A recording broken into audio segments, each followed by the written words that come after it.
Well, it's officially wrapped up. Bradley Chubb got his 10th sack of the year against the Bengals, a forced fumble and a fumble recovery.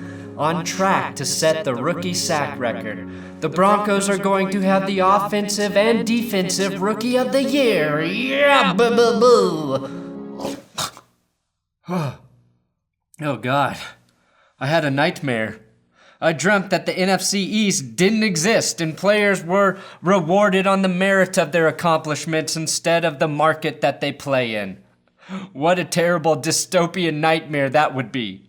Luckily, we have the NFL to tell us that the Giants and the Cowboys are the two most important teams in the league by putting them on Sunday Night Football every week. That or every member of the media is just a former Cowboy. Irvin, Sanders, Aikman, Woodson, Romo, Johnston, Jimmy Johnson, and Witten. This is That's Good Sports. I am Brandon Perna, and today I'm going to talk about 5 defensive rookies who are balling out of their minds.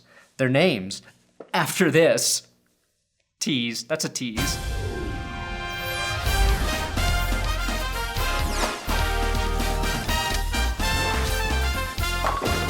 Please, if you're new here, subscribe to this YouTube channel. Also, I'm very excited to say this episode is sponsored by Bombfell.com. It's a better and easier way for you to get clothes.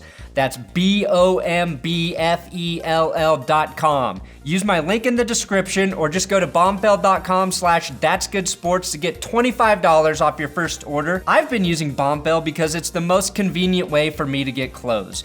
And there's no obligation to keep all of the clothes that they send you, nor are you locked in with a monthly contract.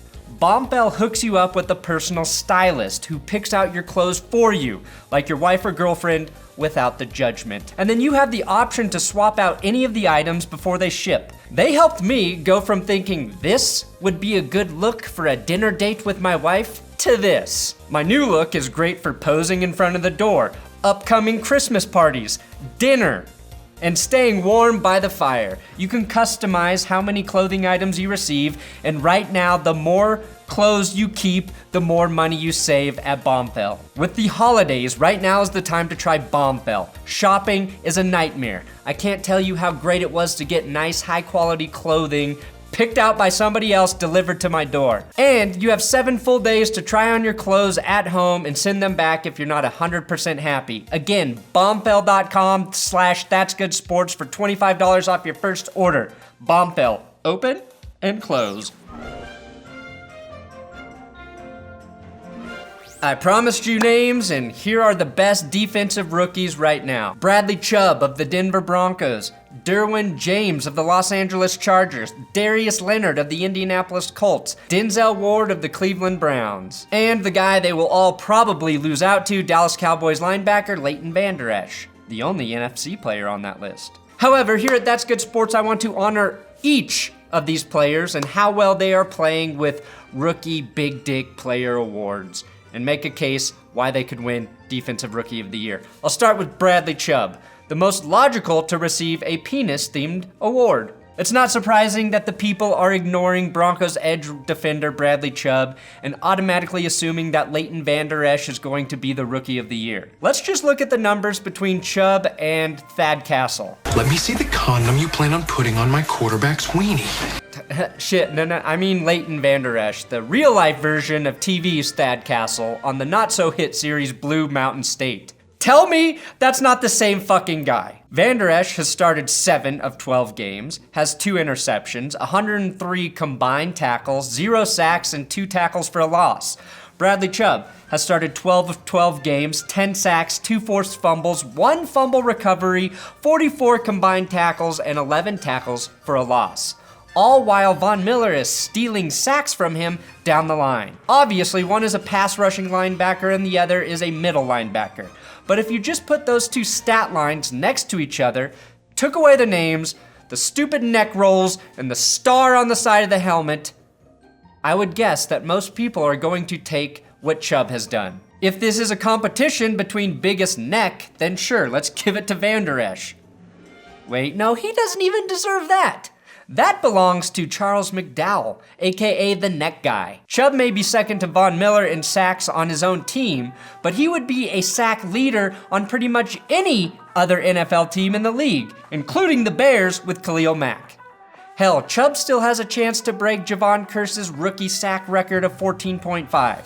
It's going to be close, but with games against the 49ers, Browns, Raiders, and Chargers, he's definitely got a chance to break it, tie it, or come close. If you're being mentioned in the same conversation as a guy nicknamed The Freak, I think you've got a pretty good case for Rookie of the Year. I do want to give a shout out to Brett Coleman's YouTube channel. Brett Coleman used to work for the NFL Network. Now he just YouTubes and breaks down players. He spends a lot of time researching and studying player game footage. He did a cool video on Bradley Chubb, and I think Broncos fans, you should go check it out. Don't worry, I'll link it. Another big dick rookie to consider is 4th overall draft pick Cleveland Browns corner Denzel Ward. Like Bradley Chubb and Chargers safety Derwin James, who I'll get to in a minute, he's started every game this season. I'd argue in Ward's favor that he's playing the hardest position on defense, corner, or as Roger Goodell and the NFL Competition Committee refers to it, EPT, the enemy of the passing touchdown. I would argue that, but 2 of the last 3 Defensive Rookie of the Year award winners were corners. Marshon Lattimore in 2017 and Marcus Peters in 2015, with the Joey Bosa sandwiched in between them in 2016. Marcus Peters had 8 interceptions and 2 touchdowns when he won the award, and Marshon Lattimore had 5 with 1 TD. So Denzel Ward does have some catching up to do with just 3 interceptions this season, and 2 of those coming in week 1. Nobody remembers week 1 of the NFL back when we all thought the Eagles were still good. Ward hasn't had a pick in the last 7 games, which makes him the odd man out in this group of rookies. To Denzel Ward's credit, he is still playing well, even without the picks. Sometimes, when corners are covering dudes, QBs just stop throwing their way, a la Champ Bailey. Ward's allowing 0.85 yards per coverage snap, which is just below Chris Harris Jr. and Richard Sherman. He's also allowing a 10th best lowly QB rating of 70 when he's targeted, sandwiched between Patrick Peterson and Kareem Jackson.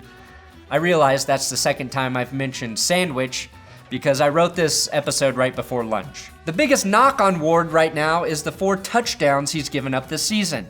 Now that's not a ton, especially considering Marcus Peters gave up 8 his rookie year, but he had 8 picks to go along with it. Marshon Lattimore last year allowed 0, which is extremely impressive, even for a rookie, or even for an elite corner.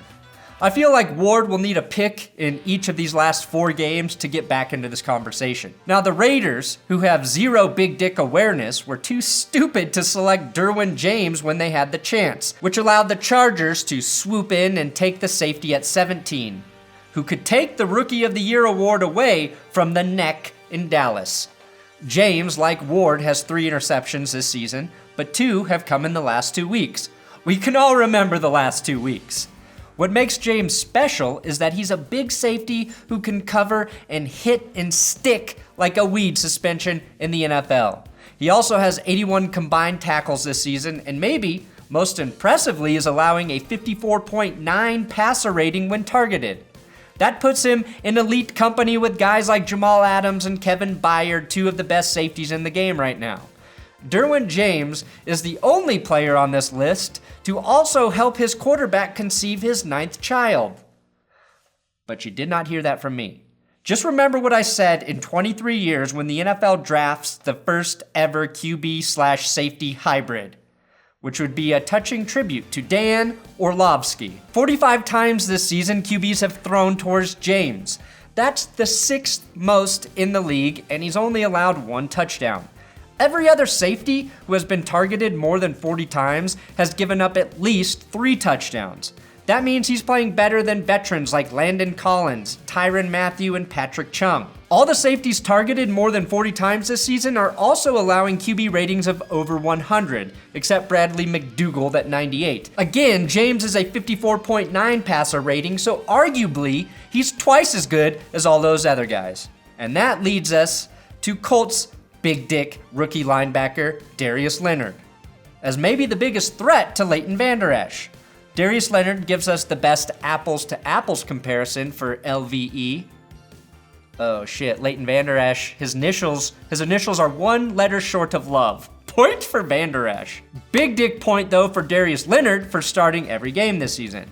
That means he's played about 150 more snaps than Vander Esch, which makes some of Vander Esch's numbers even more impressive. Joey Bosa proved you don't need to play a full season to win the award. The Bosa family is also proving you don't really need to play football at all to play football in the NFL. Now keep in mind, Leonard is used differently than Vander Esch, even though they're both linebackers. He gets to blitz a lot, and because of that, he has 6 sacks to Esch's 0. He's also tied with Luke Kuechly for most individual tackles from the position this season at 88.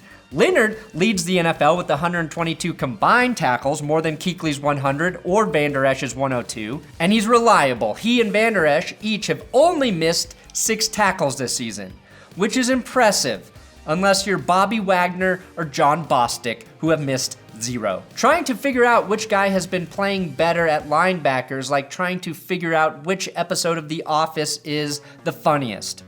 These 2 rookies are on par with Kevin's ability to tackle a vat of chili. Again, Vander Esch has those 2 interceptions and 2 touchdowns, but Darius has 6 sacks and 4 forced fumbles, all equally impactful plays to change games. Leonard is the only inside linebacker in the league with a sack total as high as 6.